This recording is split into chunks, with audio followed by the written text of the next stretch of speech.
All right, ready to dive into something totally different today. I am. I'm excited for this one. We're grabbing our safety goggles, maybe some earplugs too, because we are going deep into the world of riveting. Riveting, huh? Yep. You know those metal fasteners, rivets that hold together like, well, everything. Airplanes, bridges, even some buildings. Oh, yeah. Okay. I see where we're going. We got a ton of questions from you all about the skilled tradespeople behind those rivets, so today we're going deep. We're talking about what they actually do, the skills they need, and how technology is changing their world, all using RoleCatcher's career library, interview tips, and a bunch of insights on today's job market. You know, prepping for this deep dive, I've got to say, even I was surprised by some of this stuff. Really, like what, Yeah, what wait. surprised you the most about the riveting world? I think most people, they hear riveting and picture, I don't know, brute strength, just repetitive tasks, that kind of thing. Right, like a factory job just banging away at metal. Yeah, exactly. But the reality, it is way more nuanced. Okay, so unpack that for us. What's the reality of riveting? It's all about precision, real craftsmanship. This isn't just hammering in nails, you know. Think about it. Imagine working on an airplane fuselage. Oh, wow. Yeah. Even a tiny mistake with a rivet there could be disastrous. Absolutely. These folks, they're more like artisans than factory workers. That's a good point. I actually remember reading about the tolerances involved in aerospace riveting. Oh, yeah. It's incredible. Those margins of error are so small, it's mind-boggling. Yeah, absolutely. Fractions of a millimeter, that's what we're talking about. And it's not just about getting the placement right. The source material really emphasized that riveters need to know their metals inside and out. Makes sense. Different metals, different properties. Right. Each metal reacts differently to the pressure, the heat, all of it. You use the wrong rivet, the wrong technique, and you risk weakening the entire structure. So it's like high stakes every time they pick up that riveting gun. Basically. And speaking of which, our sources talked about how technology is changing things up, even in a field like this. Robots are entering the scene. So are robots coming for riveters' jobs?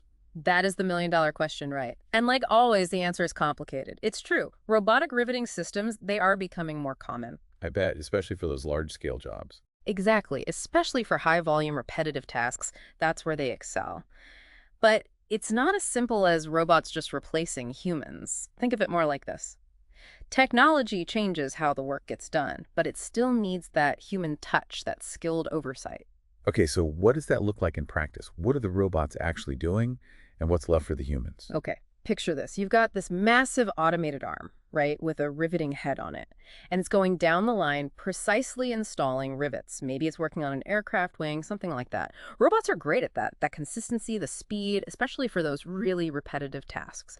But here's the thing. Someone has to program that robot. Someone has to calibrate those movements, troubleshoot any problems that come up.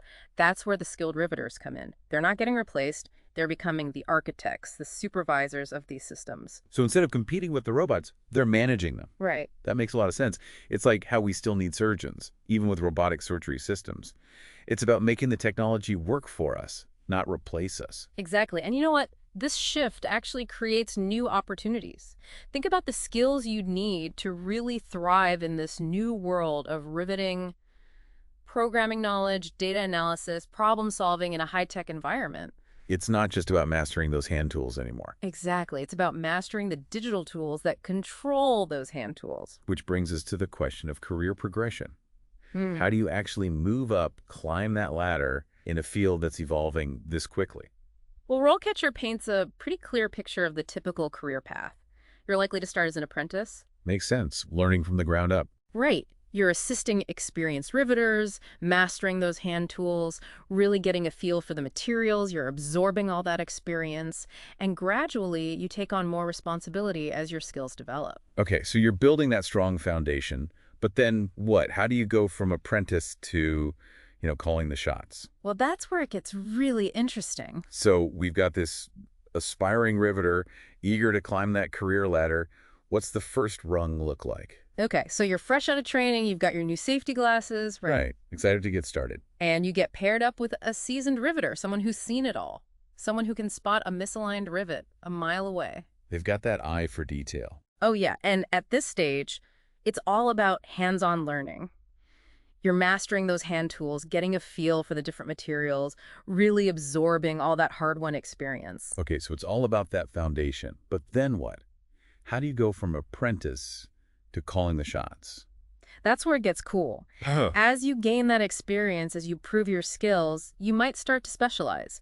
Maybe you become the go-to person for a specific riveting technique, like, say, blind riveting. Blind riveting, that rings a bell. That's when you can only access one side of the material, right? Exactly. It's used in all sorts of tricky situations, like when you're working on something with limited access, or maybe you find that you thrive in that fast-paced production environment. Maybe you end up overseeing a team of riveters on an assembly line, keeping everything moving. So you find your niche, the area where you really excel. And I'm guessing this is also where those opportunities in automation that we talked about earlier start to come in. You got it. So imagine this. You've mastered the art of hand riveting. You know those materials inside and out. You've got the techniques down. And now they bring in this state-of-the-art robotic riveting system. And you're thinking, You're not threatened, no way. You see this as a chance to level up, to apply all that hard-earned expertise in a whole new way. instead of just feeding materials into a machine, you're the one programming it, optimizing it, making sure it's performing at its best. Exactly. And you're the one who knows what to do when things go wrong, how to troubleshoot, how to keep the whole operation running smoothly. And that ability, that's what really sets you apart as you move up the ladder. It's like you're becoming this, rivet master, conducting this orchestra of human and robotic workers, making sure it all comes together perfectly. I love that analogy. And it speaks to the higher levels of a riveting career, that leadership role. So you've put in the time, you've embraced the tech, you've honed those skills. What does it look like when you're really at the top of your game? All right, paint us a picture. What does a riveting supervisor do? All right, imagine this. There's a massive construction project underway. Could be anything, a skyscraper, a huge bridge, something with a lot of rivets. Okay, I could picture it. A riveting supervisor, they're overseeing that whole operation. They're managing teams of riveters. They're coordinating with the engineers, the other trades, making sure those deadlines are met.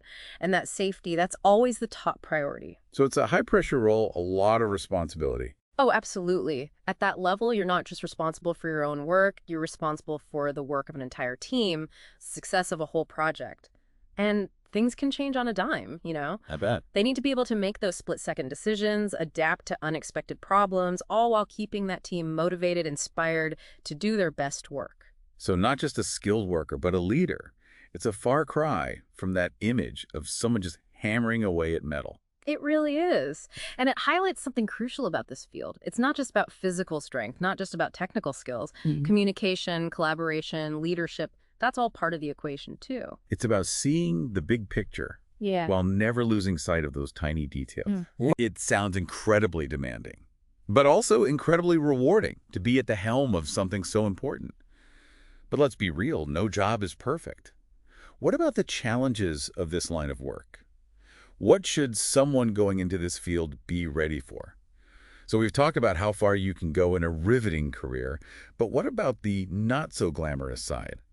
What are some of those everyday challenges someone going into this field should be ready for? Well, first off, it is a physically demanding job, no doubt about it. Yeah, it's not like you're sitting at a desk all day. No, not at all. You're on your feet a lot, often in awkward positions, and those repetitive motions, they can take a toll on your body. I bet. Plus, did we mention the noise? Oh yeah, those riveting guns are loud, aren't they? They can be pretty intense. Ear protection is definitely your friend. Absolutely. But it's not just about the physical stuff, right? What about the mental focus this job takes? Oh, it's huge. Remember those tiny tolerances we talked about? Yeah, fractions of a millimeter. Exactly. Yeah. You're maintaining that level of precision all day long, and that takes serious mental focus, attention to detail. One slip up, and you could end up redoing hours of work, or even worse, you could compromise the whole structure. No pressure. Right. It's like being a surgeon almost. Every move has to be deliberate, precise. And I'm guessing there are always unexpected challenges, especially on those big projects. Things don't always go exactly according to plan, do they? Never. Problem-solving skills, those are essential for a riveter. You got to be able to think on your feet. Let's say you're working on a bridge high up, you get to a section, and those metal plates, they don't line up perfectly. You can't just shrug and say, close enough. You've got to figure it out, adapt your technique, maybe find a workaround, and all the while, safety is always paramount. So you need to be a bit of a MacGyver, able to handle anything that comes your way. Exactly. But, you know, even with all those challenges, there's something really satisfying about this kind of work. Oh, I bet. working with your hands, building something tangible, something that's going to last. Exactly. And that's a big draw for a lot of people. You see the results of your hard work. It's right there in front of you. That sense of accomplishment, of being part of something bigger, it's pretty motivating. For sure. And let's be real, the job security isn't bad either. Nope. As long as we have planes to fly in, bridges to drive over, buildings to live in, we're going to need skilled riveters. Makes sense. And if anything, all that technology we talked about, that's just going to create even more opportunities down the line, right? Exactly. The riveters who can adapt, who can bridge that gap between traditional craftsmanship and those cutting-edge technologies, they're going to be in high demand. It's a career with a bright future, but it takes a certain kind of person, someone with a mix of skills, grit, that willingness to adapt. So for those listeners who are thinking, hey, riveting, that might be my thing, what should they expect when they're sitting across from a potential employer? What kind of questions do aspiring riveters get asked in an interview? Well, be prepared to go beyond the basics. They'll want to hear about your experience, of course. What kind of riveting have you done? What are your strongest techniques? But they're going to want to see what you're made of. Right. See if you've got what it takes. Yeah. Expect questions about problem solving, safety protocols, how you work independently, how you work on a team. They want to know you're not just a pair of hands. Right, exactly. They want to see that you understand the craft, the challenges, and that you can think on your feet. Don't be surprised if they throw in some curveballs. Maybe ask about a time you faced a tough situation on the job, how you dealt with it, what you learned from it. So be prepared, be yourself, and show them you've got that riveting personality to go along with the skills. Well, this has been a fascinating deep dive into the world of riveting. It really has. We busted some myths, uncovered the hidden complexities, and saw how technology is shaping the future of this trade. It's definitely a career path that doesn't get enough attention. I agree. But as we've seen, it combines physical skill, mental sharpness, and that creative problem solving, and it's all about building the structures that hold our world together. Literally. It's pretty amazing when you think about it. It is.